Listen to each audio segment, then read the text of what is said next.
This is Sprites mode, where the player creates the characters.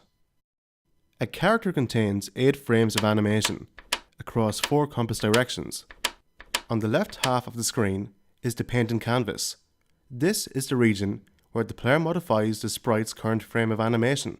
The previous frame shows a 25% opacity beneath the canvas to aid in the drawn process. To the right of the canvas are the tools. These icons are grouped by function. The top group contains the painting modes, the paintbrush, the nose brush, the eraser, and the drag tool. Additionally, just to the right of the paintbrush is the dropper. These 5 icons are highlighted in yellow. When active, any can be toggled at any time. The paintbrush places the current color into a single cell of the canvas. Likewise, the noise brush colors a single canvas cell, but it randomly varies the luminosity of the color by 10%. The eraser clears a canvas cell. The drag tool shifts the canvas with wrapping along the direction of the stylus motion. The dropper sets the current color to whatever is under the stylus in the canvas. Below these icons is the loop, which magnifies the canvas by a factor of 4. While the canvas is zoomed, the player can use the D-pad to shift the canvas by 4 cells at a time. The player can toggle the loop by tapping it, or by pressing the A button to zoom, or the B button to unzoom.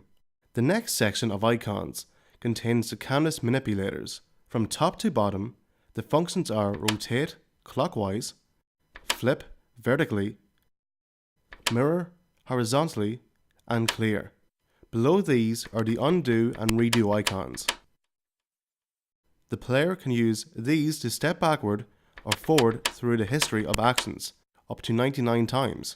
In addition to tapping the icons, the player can use the shortcuts ZL to undo and ZR to redo. Finally, the last 2 icons are save and exit. In addition to tapping the icon to open the save menu, the player can press the minus button. The player has 32 save slots available. The exit icon returns the player to the Sprites menu. In addition to tapping the icon, the player can press the plus button. To the right of the tool icons are the color palettes. There are 5 color palettes available, 3 based on classic video game platforms, 1 with grayscale, and 1 hue based. Tapping the palette thumbnails will change the active palette, and holding the stylus on the color indicator shows a tooltip of that color's hex code. All the way to the top right of the screen is the animation cell, where the player can preview animation of the sprite for its current direction. Below this are the copy and paste icons, with the contents currently in the clipboard between them. Note that anything pasted from the buffer is merged into the current cell, rather than completely replacing the contents. The X button copies the current frame into the clipboard, and the Y button pastes the buffer to the current frame. The remaining icons on the screen are the film strips, which allow the player to see what has been drawn for the sprite. The frame film strips are at the bottom, and the direction film strip is to the right. In addition to tapping the icons to activate the frames, the L button and the R button step through the frames, and the D-pad, left and right, advances the frames, and up and down change the compass direction.